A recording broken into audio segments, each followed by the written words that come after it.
Hello children, welcome back to your science class. Today we'll discuss about class 10 science and the name of the chapter is Human Eye and the Colorful World. Children, this is chapter 11th from your NCERT book. So see the topics to be covered today: structure of human eyeball, power of accommodation of the eye, defect of vision, its causes and correction, calculation of the power of lenses to correct myopia and heteromyopia. At last, we'll wind up by numericals related to myopia and heteromyopia.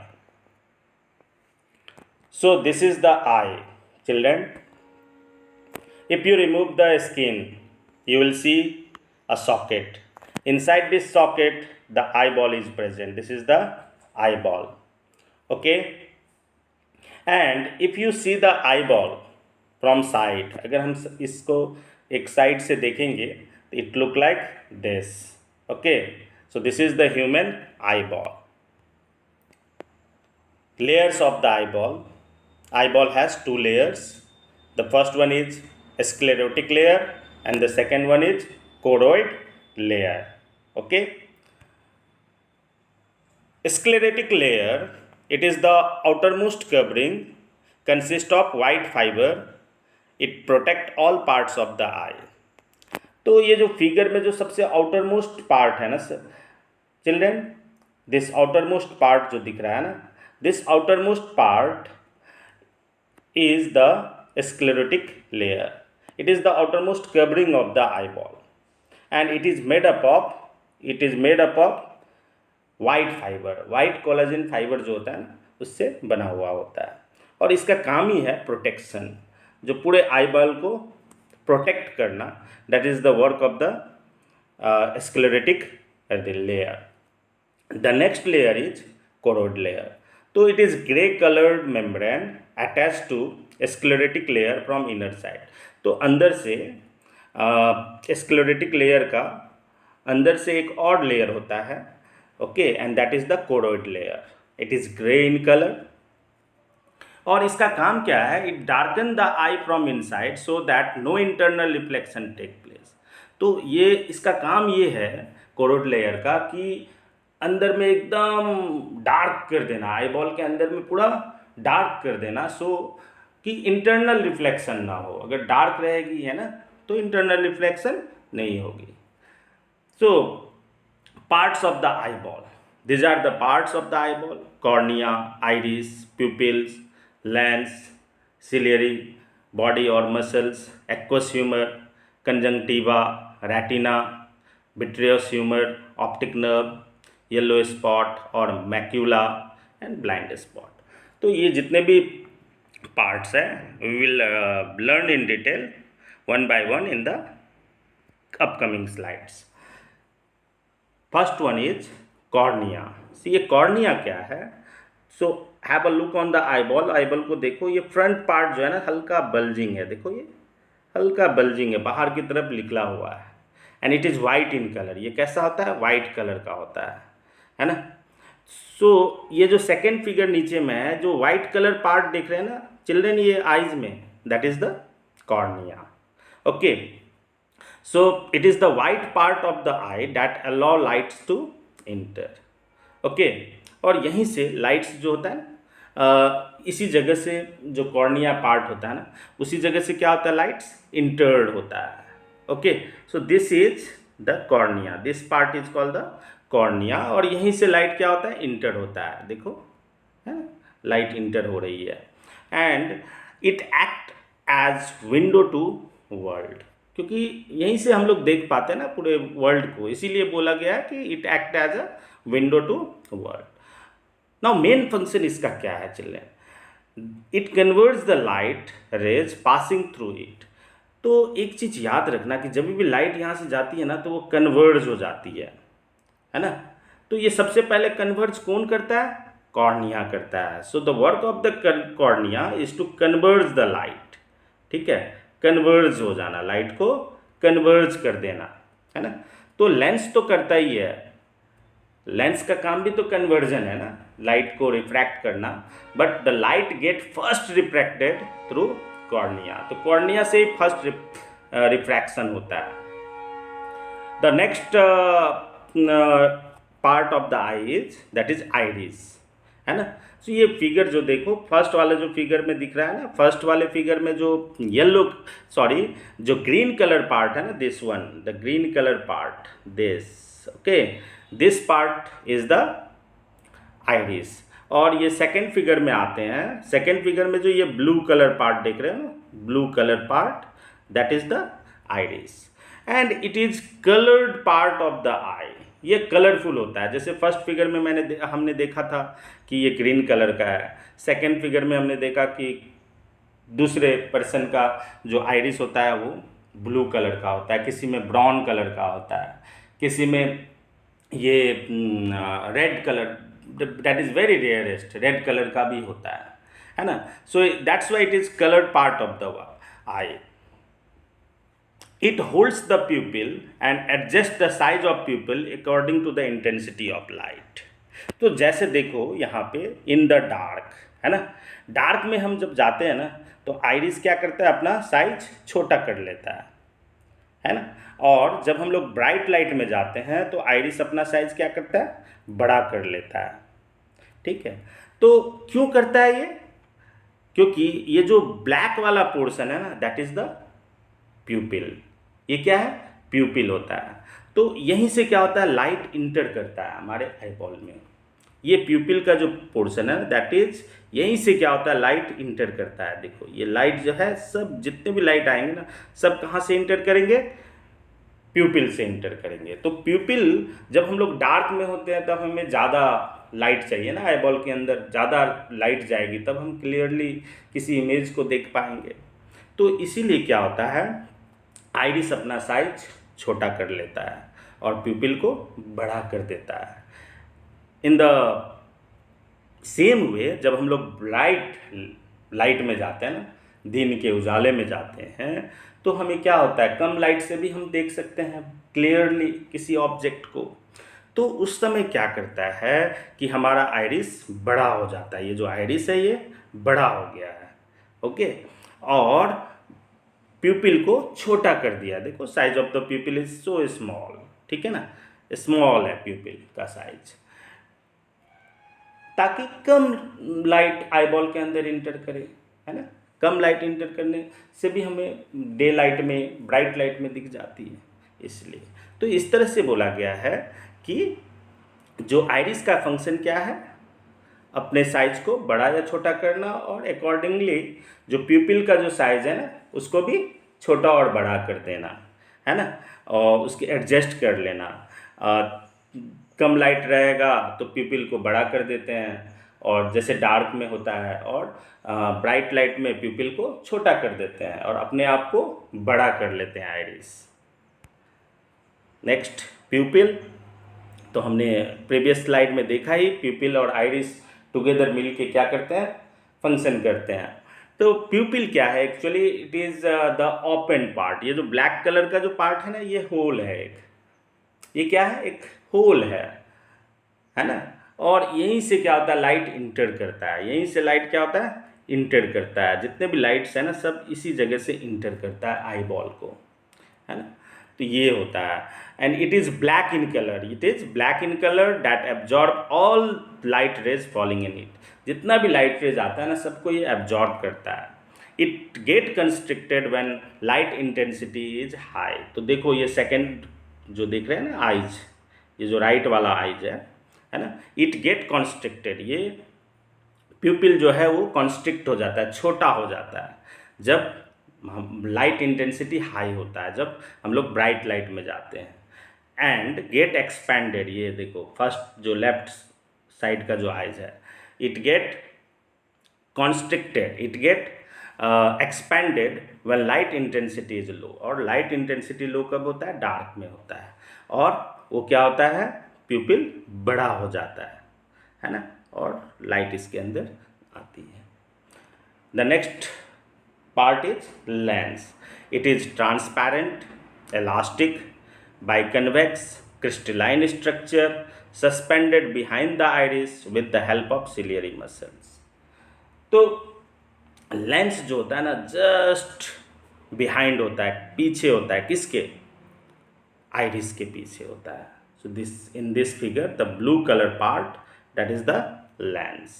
Okay, and ये कैसा होता है? Transparent होता है, पारदर्शी, are पार दिखने वाला, clear, elastic, लचीला होता है, हल्का। बाई कन्वेक्स, दोनों साइड से क्या होता है ये? बाई कन्वेक्स होता है। And crystalline, fixed geometric shape में होता है। Suspended behind the iris with the help of ciliary muscles. तो यहाँ पे देखो ये सिलियरी मसल्स है, ये part. Okay, this ciliary muscles जो है ना, उस वो क्या कर रहा है? ऊपर और नीचे से उसको होल्ड करके रखा हुआ है। ओके, किसको? लेंस को। It along with cornea converts the light रे पासिंग थ्रू इट। तो चिल्ड्रन, मैंने जैसे बताया था, कॉर्निया भी लाइट को कन्वर्ज करता है, रिफ्रैक्ट करता है। इन द सेम वे लेंस भी क्या करता है? रिफ्रैक्ट करता है। तो हमारे आइज में 2 बार रिफ्रैक्शन होता है नॉर्मल आई में, है ना। एक बार कॉर्निया, सबसे पहले कॉर्निया राइट को रिफ्रैक्ट करता है, और फिर सेकेंड टाइम कौन करता है? लेंस करता है। Next is ciliary muscles. तो ये जो पार्ट मैंने बताया था, this muscles it hold the lens. Ciliary muscles जो है, ये मसल्स क्या, कैसा मसल्स है? एक मसल्स है जो लेंस को पकड़ के रखता है, होल्ड करके रखता है, and also adjust the focal length of the lens. तो ये कैसे लेंस के फोकल लेंथ को चेंज करता है, देखते हैं हम लोग ये।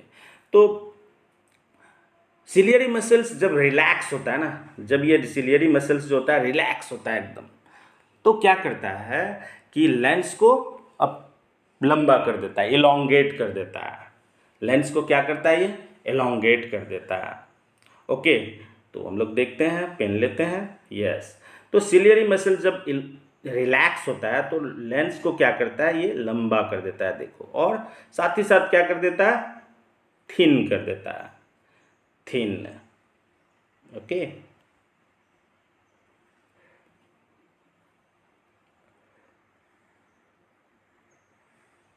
थिन भी कर दिया, इलोंगेट एंड थिन।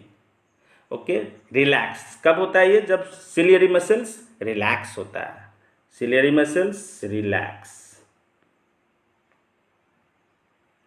ओके, तो ये इस तरह का होता है। लेकिन जब सिलियरी मसल्स क्या होता है? एक्सपैंड करता है। ओके, तो उस टाइम में क्या करता है? ये लेंस को थिक कर देता है। क्या बना देता है? थिक।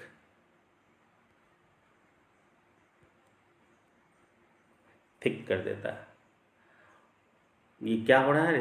एक्सपैंड हो रहा है, ciliary muscles expand.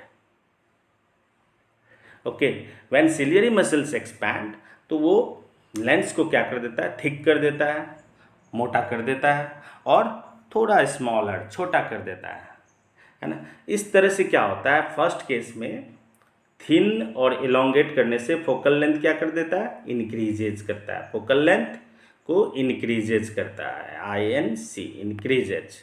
Okay, but in second case when ciliary muscle expands, तो लेंस क्या हो जाता है? थिक हो जाता है और स्मॉलर इन साइज हो जाता है, और इसका फोकल लेंथ क्या होता है?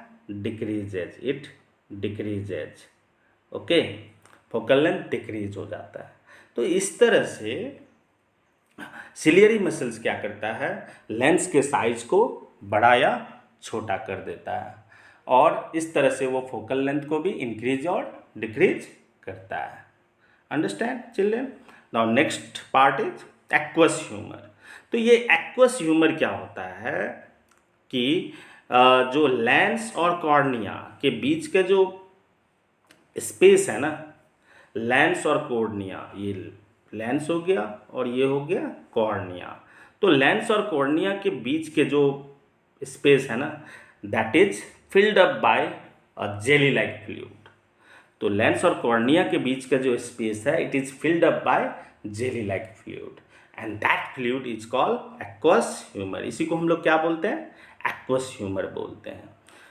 It protect the anterior part of the eye from collapsing. तो ये जो सामने वाली भाग है ना, जिसको एंटेरियर बोलते हैं, और जो पीछे की पार्ट है उसको हम लोग क्या बोलते हैं, पोस्टेरियर ऑफ द आई बोलते हैं। तो ये जो एंटीरियर ऑफ द आई है ना, इसको कोलैप्सिंग से बचाता है कौन, एक्वस ह्यूमर बचाता है। कोलैप्सिंग का मतलब होता है पिचकने से, है ना, बचाता है। The fluid also nourishes cornea and the lens. और ये जो एक्वस ह्यूमर फ्लूइड है ना, ये उसको मॉइस्ट रखता है, लुब्रिकेट रखता है, किसको, कॉर्निया और लेंस को। Next part is conjunctiva. It is clear and thin membrane that lines the inside of the eyelids and cover the sclera. ठीक है, तो ये एक ऐसा क्लियर और थिन मेम्ब्रेन है जो हमारे आईलिड्स होते हैं ना, आई को जो ढकते हैं ना हमारे, दैट उसको हम लोग आईलिड्स बोलते हैं। ऐसा स्ट्रक्चर जो आईज को शटर का काम करता है, जैसे कैमरा का शटर होता है, उसी तरह सामने जो हमारे पार्ट होते हैं दैट इज आईलिड्स, है ना। आई बॉल के जस्ट सामने जो पार्ट होता है दैट इज आईलिड्स। तो ये आईलिड्स के इनसाइड, अंदर से जो एक लेयर होता है, that layer is called conjunctiva layer. और साथ ही साथ जो स्क्लेरा है ना, ये देखो, ये जो स्क्लेरा है, that sclera also has a thin and clear membrane layer, okay, and that is also made up of that is conjunctiva। ठीक है ना, वो कंजंक्टिवा से बना होता है। It keep the front surface of the I moist and lubricated. तो इसका काम भी है मॉइस्ट रखना, लुब्रिकेट करना, किसको, फ्रंट पार्ट ऑफ द आई, जो आई का जो फ्रंट पार्ट है ना, उसको मॉइस्ट और लुब्रिकेट करने का काम किसका है, कंजंक्टिवा का काम भी है। Next is retina. So this red portion, this orange portion, this part is called the retina, okay. तो ये एक्चुअली में क्या होता है, the screen of the eye. The screen, जैसे कैमरा में स्क्रीन होता है ना, इसी in the same way this is the screen of our eyeball, that is retina, okay. और यहीं पे क्या होता है, कोई भी इमेज फॉर्म होती है, जो इमेज होती है ना, इमेज फॉर्म कहाँ पे होती है, वो रेटिना पर ही होती है। ठीक है, तो इमेज जो फॉर्मेशन होता है वो किस जगह पे होता है, रेटिना पे ही होता है। देखते हैं हम लोग, इस तरह से जाएगी, थोड़ा सा कन्वर्ज हुआ, और देखो ये किस जगह पे फॉर्म हुई, रेटिना के पास फॉर्म होता है ना। तो इमेज का जो फॉर्मेशन होता है वो हमेशा रेटिना पे होता है, और रेटिना पे बनेगा तभी हम उसको क्लियरली किसी भी इमेज को देख सकते हैं, है ना। तो retina it act like the screen of the eye where image is formed. तो रेटिना पे ही स्क्रीन फॉर्म होता है, और ये दो तरह की सेल्स, सेंसरी सेल्स से बना होता है। First one is cone cell and the second one is the rod cells. ये कोन सेल्स जो होता है ना, ये कलरफुल विजन है ना जी, ये कलरफुल ग्रीन, येलो, ऑरेंज, इस तरह के कलर को जो हम लोग देख पाते हैं ना, डिस्टिंग्विश कर पाते हैं because of the cone cells present in the retina. whereas तो डिम लाइट में, जब हम लोग रात के अंधेरे में या डिम लाइट में हम लोग कलरफुल थिंग्स को नहीं देख पाते हैं, हम लोग क्या देखते हैं, उसको ब्लैक एंड वाइट के फॉर्म में देख पाते हैं, and that is because of the rod cells. तो rod cells is responsible for black and white vision. The next part is vitreous humour. तो लेंस और रेटिना के बीच का जो स्पेस है ना, it is again filled up by another type of fluid, okay, jelly like fluid, and that is vitreous humour. It holds the eye ball it's spherical shape. तो ये क्या करता है, आई बॉल का जो स्पेरिकल शेप है ना, इसको मेंटेन कौन करता है, दिस विट्रियस ह्यूमर करता है। Next is optic nerves. It is the nerves that transmit visual information from retina to the brain. तो ये जो रेटिना में क्या है, बहुत सारे किसका कनेक्शंस होता है, नर्व्स का कनेक्शन होता है, और ये नर्व्स को क्या बोलते हैं हम लोग, ऑप्टिक नर्व्स बोलते हैं। और ये ऑप्टिक नर्व्स क्या करता है, हमारा जो विजुअल इंफॉर्मेशन है, विजुअल मैसेज है, वो कहाँ, रेटिना से ब्रेन तक पहुँचाता है। The next part of the eye is yellow spot और मैक्यूला। तो ये this part, see this is yellow spot और macula, okay, the yellow spot or macula is a oval yellow sorry, Oval yellow spot near the centre of the retina. तो ये एक Oval shape का होता है, Oval, okay, yellow colour का होता है, स्पॉट होता है, एक धब्बा सा होता है, near the centre of the retina, centre of the retina, retina का जो सेंटर पार्ट है ना उसी के आसपास में होता है ये, okay. And it has a size of 1.5 millimetres, और ये बहुत छोटा होता है, 1.5 मिलीमीटर्स का होता है।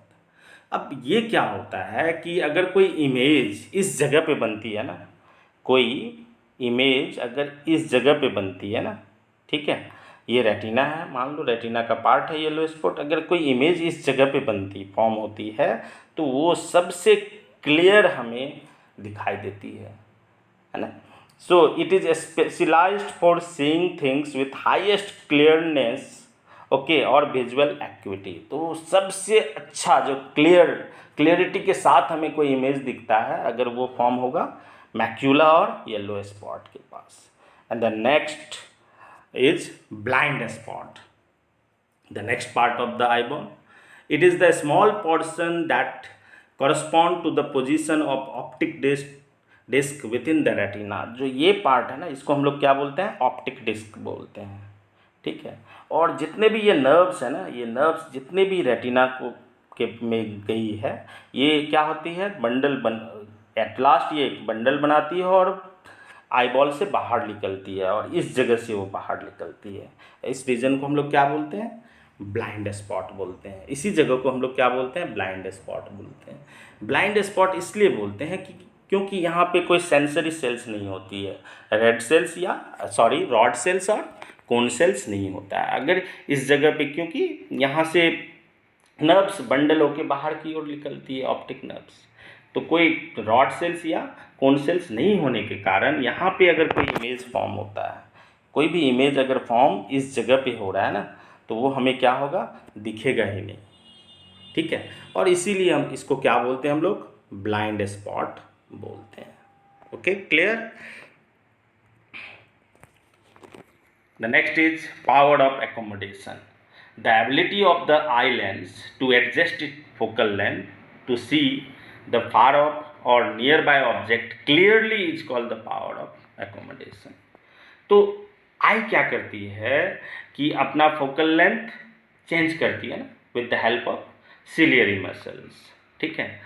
क्योंकि कभी हमें दूर की चीज़ें देखनी पड़ती है, कभी हमें पास की चीज़ें देखनी पड़ती है विद क्लियरिटी, है ना। इसके लिए हमें क्या होता है, आई का जो साइज होता है, शेप होता है, उसको चेंज करना पड़ता है, और इस तरह से क्या होता है, हमारा फोकल लेंथ भी चेंज हो जाता है। तो इसी एबिलिटी को हम लोग क्या बोलते हैं, द पावर ऑफ एकोमोडेशन बोलते हैं। The ability of the eye to adjust it focal length, है ना। तो हमारा आइज़ का जो एबिलिटी है, कितना एबिलिटी है अपने फोकल लेंथ को चेंज करने का, to see the far off और nearby object. Far off means दूर का चीज़, नियर बाय मीन्स पास के चीज़ को देखना with clarity is called power of accommodation बोलते हैं इसी को। The curvature of the lens can be modified to some extent by ciliary muscles. जैसा कि मैंने बताया कि जो लेंस का जो शेप एंड साइज है वो किससे हम लोग मॉडिफाई कर सकते हैं, with the help of ciliary muscles. The change in curvature of the lens can दस चेंज इट्स फोकल लेंथ। और लेंस का अगर शेप एंड साइज चेंज होता है तो उसका फोकल लेंथ भी चेंज हो जाता है। मैंने बताया था पिछले स्लाइड्स में कि कैसे होता है, लेंस जब थिक हो जाता है और छोटा हो जाता है तब फोकल लेंथ कम हो जाती है, और इससे हमें क्या होता है, नियर बाय ऑब्जेक्ट को देखने में हेल्प होती है। और जब लेंस थिन हो जाता है, पतला हो जाता है और इलोंगेट हो जाता है, उस समय क्या होती है कि उसका फोकल लेंथ इंक्रीजेज हो जाता है। और ये हेल्पफुल कब होता है, जब हम लोग दूर के चीज़, फार ऑफ चीज़ को देखते हैं। However the focal length of the I cannot be decreased below a certain limit. Focal length को हम लोग डिक्रीज तो कर सकते हैं, लेकिन एक लिमिट के बाद और डिक्रीज नहीं कर सकते हैं। तो देखते हैं वो लिमिट क्या है, वो लिमिट है 25 सेंटीमीटर। तो मिनिमम 25 सेंटीमीटर के डिस्टेंस में आई और जो है ना ऑब्जेक्ट के बीच में होना चाहिए, तभी हमें कोई चीज़ क्या होता है, क्लियरली दिखाई देता है without any strain on the eye. Eye पे कोई दबाव डाले हम कोई भी चीज़ को देख सकते हैं। कम से कम कितनी दूरी होनी चाहिए आइज और ऑब्जेक्ट के बीच में, 25 सेंटीमीटर। तो इसीलिए नियर पॉइंट ऑफ द आई कितना है, 25 सेंटीमीटर। लेकिन फार पॉइंट हम कहाँ तक देख सकते हैं, नॉर्मल आई कहाँ तक देख सकता है, इन्फिनिटी, अनंत तक अगर देख सकता है। तो देखते हैं, अभी हमने बताया था when ciliary muscles are relaxed, जब सिलियरी मसल्स रिलैक्स्ड होता है ना, तो हमारा लेंस कैसा हो जाता है, थिन हो जाता है, पतला हो जाता है। देखो ये लेंस पतला हो चुका है ना। Okay, and it's focal length increases, उस समय क्या होता है, फोकल लेंथ इंक्रीज हो जाता है। और ये हेल्पफुल कब होता है हमें, फार ऑफ और डिस्टेंट ऑब्जेक्ट को देखने के लिए, ठीक है। But when ciliary muscles contract, ciliary muscles जब कॉन्ट्रैक्ट हो जाता है, द लेंस बिकम थिक, तो उस केस में क्या होता है, लेंस हमारा थिक हो जाता है एंड फोकल लेंथ डिक्रीज हो जाता है। This enable us to see nearby और closer object clearly. Right children, now the question is there, why do we have two eyes for vision not just one. हमारे पास दो आँख क्यों होती है, प्रकृति ने, नेचर ने हमें दो आँख क्यों दिया है देखने के लिए, एक आँख से भी तो हम देख सकते हैं। इसका 3 रीजन्स है। ओके, तो देखते हैं पहला रीजन्स क्या है। अगर हम एक आँख से देखते हैं ना, हमारा जो एक आँख से देखते हैं तो हम 150 डिग्री तक देख सकते हैं एक आँख से, क्योंकि हमारा हॉरिजेंटल विज़न होता है और हॉरिजेंटल विज़न में हम लोग सामने की तरफ 150 डिग्री के एंगल में देख सकते हैं, ठीक है। लेकिन अगर हम वही दो आँख रहेगा तो हम कितने ये फील्ड ऑफ व्यू को बढ़ा सकते हैं, है ना, और कितने तक जा सकते हैं हम लोग, 180 डिग्री तक जा सकते हैं। तो ये एक बेनिफिट मिलता है, 30 डिग्री के एंगल को ज़्यादा कवर कर सकते हैं 2 आइज से। दूसरा है द एबिलिटी टू डिटेक्ट फेंट object is enhanced with 2 I instead of 1। जो फेंट ऑब्जेक्ट होता है ना, जो चीज़ उतनी अच्छी तरह से क्लियरली दिख नहीं पा रही है हमको, है ना, लेकिन एक आँख से तो और भी अच्छी तरह से नहीं दिख पाएगा हमें, है ना। दो आँख रहने से हमें फेंट ऑब्जेक्ट को थोड़ा ज़्यादा सुविधा होता है, ज़्यादा अच्छी तरह से हम लोग उसको देख पाते हैं, कोई भी फेंट ऑब्जेक्ट को। और थर्ड रीज़न है कि क्योंकि हमारा दो आइज जो होता है ना, सेपरेटेड बाय फ्यू सेंटीमीटर, ये दोनों क्या होता है, थोड़ी थोड़ी फ्यू सेंटीमीटर की दूर पे है, और इसीलिए दोनों एक अलग अलग इमेज बनाती है एक ही ऑब्जेक्ट का। And our brain combine the two images into one, और दोनों इमेजेस को क्या करती है, वो कंबाइन कर लेती है, एंड दस provide 3D perception of the image. तो इस तरह से हमें 3D विजन मिलता है, लेंथ, ब्रेथ एंड हाइट, 3 चीज़ का पता चल जाता है ना, कोई भी ऑब्जेक्ट का। अगर हमें एक आइज होता ना, एक आइज से ही हम अगर देखेंगे तो हमें 3D इमेज नहीं दिखाई देगा, हमें 2D दिखाई देगा, लेंथ, ब्रेथ, या एक दो, ये 3 में से, लेंथ, ब्रेथ, हाइट में से कोई 2 ही जो है हमें दिखाई देगा, 3D हमें नहीं दिखाई देगा। तो यहाँ फिगर में देखते हैं, देखो जैसे हम लोग आँख, जैसे लेफ़्ट साइड का आँख बंद करते हैं, क्लोज करते हैं, है ना, तो हमें ये एरिया को अच्छी तरह से दिखाई देगा। एंड ओके, अगर हम राइट साइड का आइज़ को क्लोज करते हैं तो ये एरिया हमें क्लियरली दिखाई देगा। ओके, तो इस तरह से है, तो that is 150 degree. Okay, one eyes से हमें दिखता है। लेकिन अगर दोनों आँख से देखते हैं तो हम लोग क्या दिखाई देगा, ये 180 डिग्री दिखाई दे रहा है। Okay, that is there. और ये जो एरिया दिखाया गया ना, दैट इज, देखो ये जो पार्ट है, ये रीजन, इसको डिवाइड इस तरह से किया गया है। ये जो पोर्शन है ये हमारा लेफ्ट आई दिखता है, ये पोर्शन जो है हमें लेफ्ट राइट आई देखता है, और ये जो एरिया है ना दैट इज़ 2D विजन। यहाँ पे हम लोग 3D, कोई भी ऑब्जेक्ट अगर फॉल होता है तो वो हमें 3D नहीं देख पाएंगे। ओके, हमें 2D दिखेगा। और 3D देखने के लिए इस एरिया, ये एरिया में कोई भी ऑब्जेक्ट अगर फॉल करता है ना, ये एरिया में, तो ये हमें क्या दिखेगा, 3D विजन दिखाई देगा। ठीक है, तो ये हो गया। Next, defect of vision and their correction. The first defect is myopia. इसको हम लोग नियर साइटेडनेस भी बोलते हैं, मायोपिया को। ओके,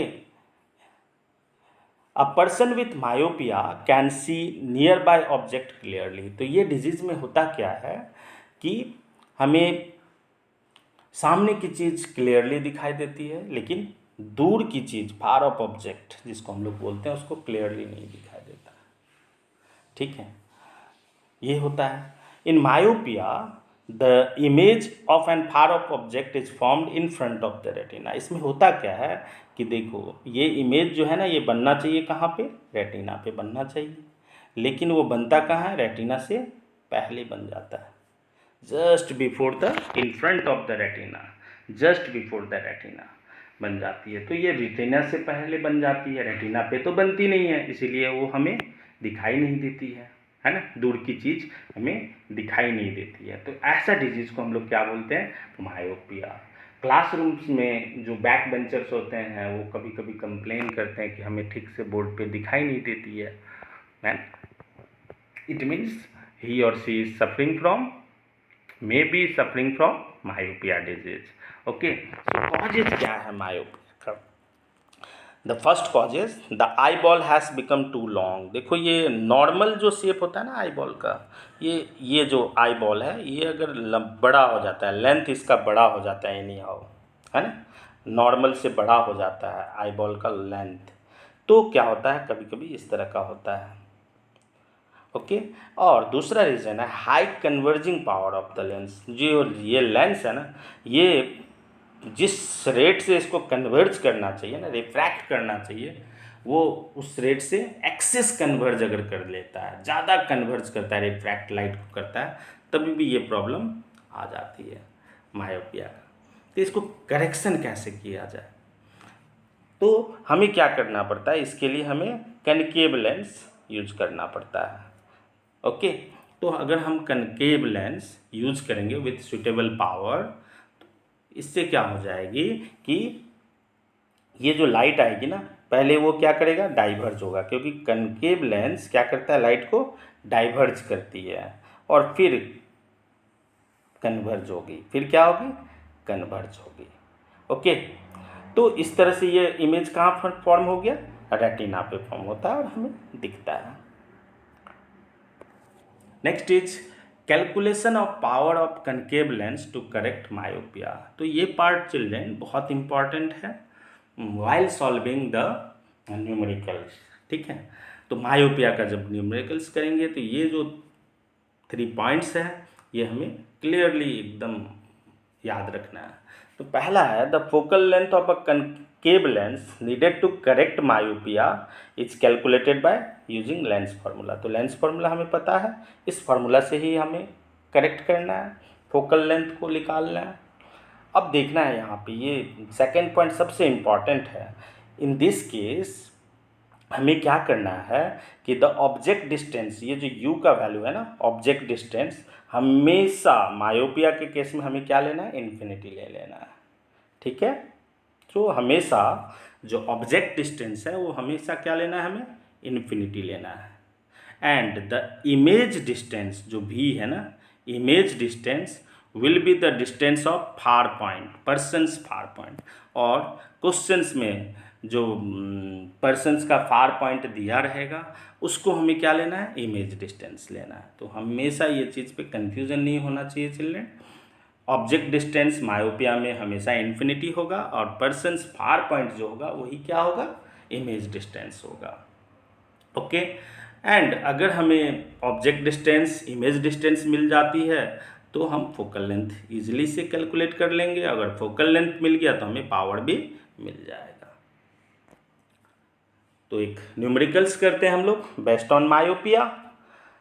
देखो मैंने जैसे बोला था कि फार पॉइंट दिया रहेगा क्वेश्चंस में, सो यहाँ दिया है the far point of the myopia is 80 centimetre in front of the eye, front of the eye है तो ये 80 सेंटीमीटर क्या होगा, देखो यहाँ पे far point that is image distance, far point क्या होता है image distance 80 centimetre in front of the eye, तो क्या होगा ये पॉजिटिव होगा या नेगेटिव, क्योंकि फ्रंट ऑब्जेक्ट भी फ्रंट में है इमेज भी फ्रंट में है, तो क्या होगा ये नेगेटिव में होगा ये। और इन that case already I said you, myopia के लिए मैंने बोला था कि u का वैल्यू हमेशा इन्फिनिटी होगा। और देखते हैं क्वेश्चन क्या पूछा है, what is the nature power of the lens required to correct the problem.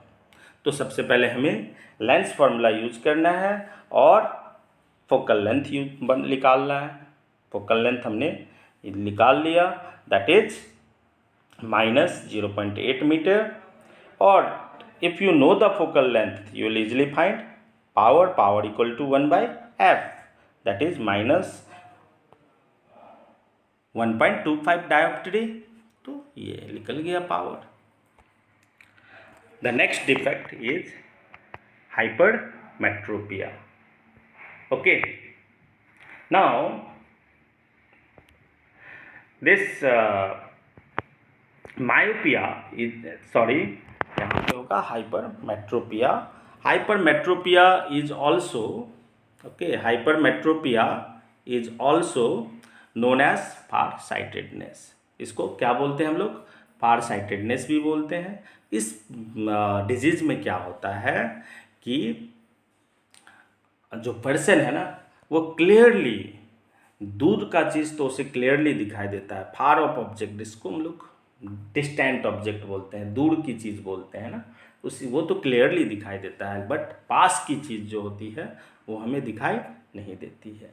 Okay, तो इस केस में क्या होता है कि इमेज जो है ना वो बिहाइंड द रेटिना, कहाँ पर फॉर्म होती है, बिहाइंड, रेटिना पे नहीं।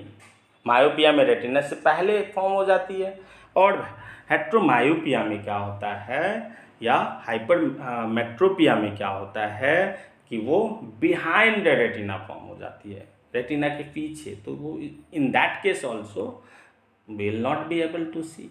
तो देखो ये नॉर्मल आई है, ठीक है, तो ये नॉर्मल आई जो होता है ना हाइपरमेट्रोपिया आई, नॉर्मल हाइपरमेट्रोपिया आई में क्या होता है कि जो हमारा जो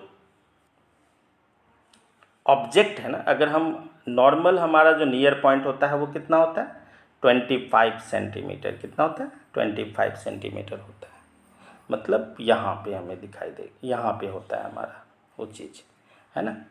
लेकिन अगर हम यहाँ से कोई ऑब्जेक्ट को देखेंगे तो ये हमें दिखाई नहीं देती है, इसीलिए हमें कहाँ दिखाई देती है, थोड़ी सी दूर ले जाना पड़ता है ऑब्जेक्ट को। तो देखते हैं ना हम लोग जो पर्सन हाइपरमेट्रोपिया से सफरिंग होते हैं वो क्या करते हैं, हमेशा कोई भी चीज़ को क्या करते हैं कि थोड़ा सा दूर ले जाते हैं, है ना। देखो ये ऑब्जेक्ट जो है दूर चला जाता है, थोड़ा सा दूर ले जाते हैं, फिर उसको क्लियरली दिखता है, तो उसका जो नियर पॉइंट हो जाता है ना, near point more than 25 centimetre हो गया, नियर पॉइंट ऑफ द आई जो हो गया वो नॉर्मल आई में तो 25 सेंटीमीटर होता है, लेकिन जो हाइपरमेट्रोपिया आई के लिए मोर देन 25 सेंटीमीटर हो जाता है। तो कॉजेज क्या है, the eyeball has become too small, जो आई बॉल होता है ना उसका लेंथ क्या होता है, कम हो जाता है, नॉर्मल से थोड़ा कम हो जाता है उसका लेंथ, तब ये कंडीशन अराइज होता है। दूसरा है अगर लेंस का पावर जो होता है लो कन्वर्जिंग हो, मीन्स लेंस लो कन्वर्जिंग पावर का हो, जितना उसको रिफ्रैक्ट करना चाहिए जितना रेट से, जितना डिग्री से, वो अगर नॉर्मल से कम रिफ्रैक्ट करता है लाइट को, तो ये कंडीशन अराइज होती है। तो इसको करेक्शन कैसे करेंगे, by putting a convex lens, ठीक है। तो हमें अगर कन्वेक्स लेंस लगाएंगे तो ये कंडीशन से हम बच सकते हैं, ठीक है। तो इसके लिए देखो क्या किया कि कन्वेक्स लेंस क्या करती है, पहले लाइट को कन्वर्ज करती है और दोबारा फिर से कौन करता है, आई लेंस लाइट को कन्वर्ज करता है। इस तरह से कन्वर्जिंग पावर हमारी आइज़ की बढ़ जाती है और वो इमेज कहाँ फॉर्म हो रहा है, रेटिना पे फॉर्म हो रहा है। Next, calculation of power of convex lens to correct hypermetropia. Okay, तो इस ये भी जो है 3 पॉइंट्स हमें न्यूमेरिकल्स के लिए हेल्पफुल है, तो हमें एकदम याद रखना है इस पॉइंट्स को। तो इसका भी फोकल लेंथ वही लेंस फार्मूला से ही निकालते हैं। इसमें याद रखना है, तो ऑब्जेक्ट डिस्टेंस जो u है is to be taken as normal near point of the eye. ठीक है, तो ऑब्जेक्ट हमारा नॉर्मल नियर पॉइंट कितना होता है, हमारा जो नॉर्मल नियर पॉइंट है वो कितना होता है 25 सेंटीमीटर। तो ऑब्जेक्ट डिस्टेंस हमेशा u का वैल्यू हमेशा कितना लेना पड़ता है 25 सेंटीमीटर लेना पड़ता है। And v will be the distance of near point of the hypermetropia. Near point दिया रहेगा क्वेश्चंस में, उसको हमें image distance that is v लेना है। तो ये पॉइंट हमें एकदम क्लियरली याद रखना है। और अगर ये u और v पता चल गया तो फोकल दैट इज f पता रहेगा, और f पता चल गया तो we can find the power. तो चलते हैं एक न्यूमेरिकल्स हाइपरमेट्रोपिया का करते हैं हम लोग। तो देखो, जैसे मैंने बोला था near point of the hypermetropia eye दे दिया 1 metre. Okay, so that is image distance 1 metre that is 100 centimetre, क्योंकि नियर पॉइंट जो होता है in front of the eye होता है, इसलिए माइनस में लेना है हमें। ऑब्जेक्ट डिस्टेंस मैंने बताया था दैट इज u ऑलवेज हमें 25 सेंटीमीटर लेना है, नॉर्मल आई का नियर पॉइंट लेना है। और क्योंकि ये दोनों जो होता है u और v दोनों क्या होता है, ऑब्जेक्ट भी इन फ्रंट ऑफ द लेंस होता है, इसीलिए इसको हमने माइनस में रखा है। और अगर u और v मिल गया तो by using the lens formula you will get the f that is 0.33 metre. और अगर f मिल गया तो पावर भी मिल जाएगा दैट इज प्लस 3.0 डायोप्ट्री। ठीक है, तो प्लस मीन्स हमें क्या लेना है, कैसा लेंस यूज करना है, कन्वेक्स लेंस, माइनस रहने से concave lens. Okay, the next defect of vision is presbyopia. Okay, तो ये क्या होता है, it is a defect of vision due to which an old person cannot see the nearby object clearly due to the loss of power of accommodation of the eye। तो actually होता क्या है, because of the age factor के कारण, मतलब generally ये जो disease होता है ना प्रेसबायोपिया, ये ओल्ड एज पर्सन को होता है। तो जब हम लोग ओल्ड हो जाते हैं ना, तो हमारा जो सिलियरी मसल्स है ना वो वीक हो जाता है, और इसके कारण क्या होता है, वो फोकल लेंस के फोकल लेंथ को वो अकॉर्डिंगली चेंज नहीं कर पाते हैं, है ना। और जिसके कारण ये डिफेक्ट अराइज होता है दैट इज प्रेसबायोपिया।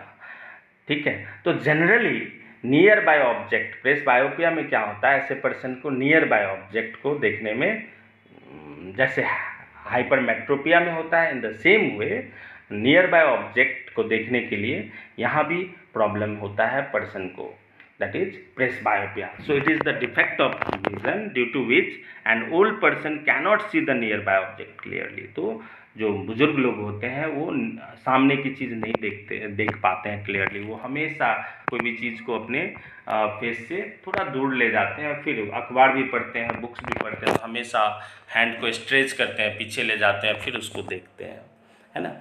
तो ये कंडीशन को क्या बोलते हैं, प्रेसबायोपिया बोलते हैं। तो कॉजेज क्या है, gradual weakening of the ciliary muscles and diminishing flexibility of the eye lens. तो या तो सिलियरी मसल्स वीक हो जाता है उसके कारण, या लेंस की जो फ्लेक्सिबिलिटी पावर है ना वो अगर कम हो जाए, लो हो जाए, तब ये प्रेसबायोपिया डिजीज ऑकर होता है।